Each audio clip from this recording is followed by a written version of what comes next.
मुकुट को ताज बनाया, स्त्री को स्वाधीन बनाया, सबको सम्मान दिलाया, सब में भेदभाव हटाया। हर डेयरिंग से देश को बढ़ाया, डेयरिंग से डेयरी बनाया। दूध वाला आया, देश का दूध वाला आया, दूध वाला आया, देश का दूध वाला आया, दूध वाला। Hi friend, welcome to motivational channel.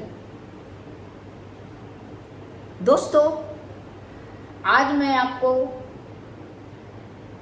Bharat के दूध वाले की कहानी बताने जा रही हूँ। अगर मैं आपसे कहूँ कि एक इंसान अकेले भारत को दूध की कमी से निकालकर दुनिया का सबसे बड़ा दूध उत्पादक देश बना सकता है, तो क्या आप मानेंगे? ये कहानी है उस शख्स की जिसने अपनी जिंदगी किसान और आम जनता की भलाई के लिए समर्पित कर दी। नाम है doctor Verghese Kurien.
It also means a commitment to the principles you espouse.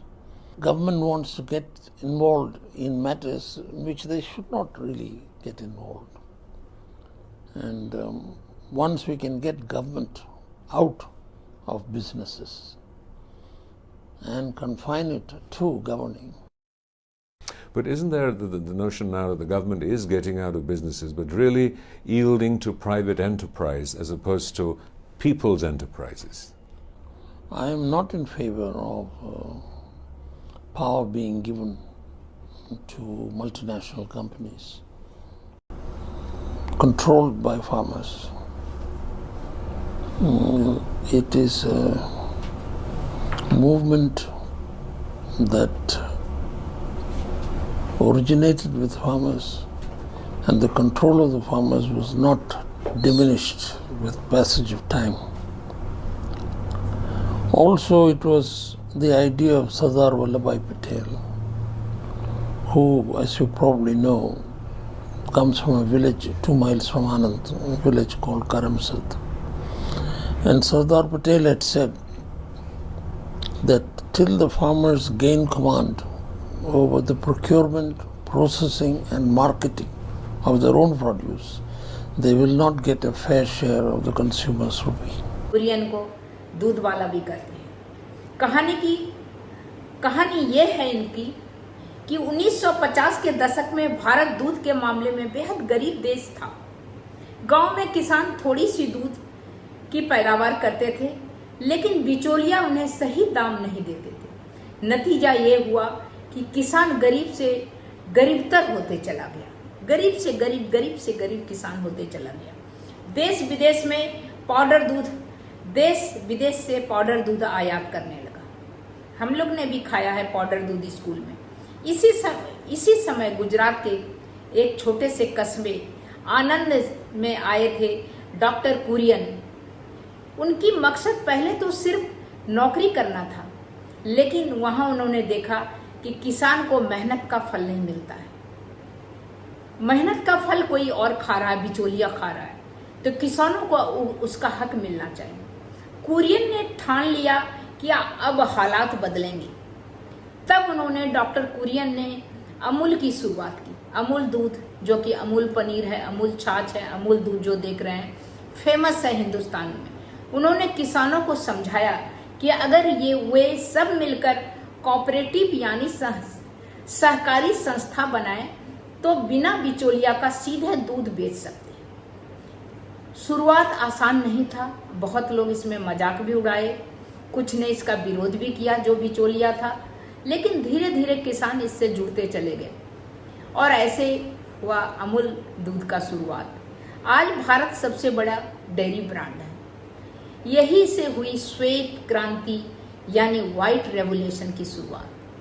Bharat दूध की कमी वाले देश से निकलकर दुनिया को सबसे बड़ा दूध उत्पादक देश भारत दुनिया में बन गया। किसान और महिलाओं का भी बदलाव आया। अमूल ना सिर्फ किसानों को सही दाम दिलाया बल्कि गांव की महिलाओं को भी आत्मनिर्भर बनाया। आज लाखों महिलाएं सुबह शाम दूध जमा करती है और सीधा पैसा उनके खाते में आता है। सोचिए, एक गांव की महिला जिनके पास बस एक भैंस है, आज उनकी वजह से बच्चों को पढ़ा सकती है, घर चला सकती है। ये तब संभव हुआ एक इंसान की सोच और समाज के लिए किए गए काम से। तो दोस्तों, डॉक्टर वर्गीस कुरियन का सपना था कि भारत के हर घर में दूध पहुंचे, हर किसान का जीवन बेहतर बने। उन्होंने अपनी पूरी जिंदगी समाज को समर्पित कर दिया। उनकी कहानी हमें ये सिखाती है, अगर हम किसी काम सिर्फ अपने लिए नहीं बल्कि समाज के लिए करें तो उसका असर पीढ़ी दर पीढ़ी पर रहता है। आज हम तो दूध मक्खन चीज खाते हैं, उसके पीछे एक बड़ा ब्रांड नहीं बल्कि एक सपना है, एक संघर्ष है, एक महान इंसान की मेहनत है। यही है असली मोटिवेशन, सेल्फनेस नहीं बल्कि समाज के लिए काम करना। दोस्तों, आपको ये कहानी कैसी लगी? अगर आप भी मानते हैं कि ऐसे महान इंसानों की कहानी हर किसी तक पहुंचनी चाहिए तो इस वीडियो को लाइक और शेयर करें और हाँ, चैनल को सब्सक्राइब करना ना भूलें ताकि आगे भी ऐसे प्रेरणादायक कहानी या स्टोरी आप तक पहुंचती रहेगी। तब तक के लिए धन्यवाद और नमस्कार।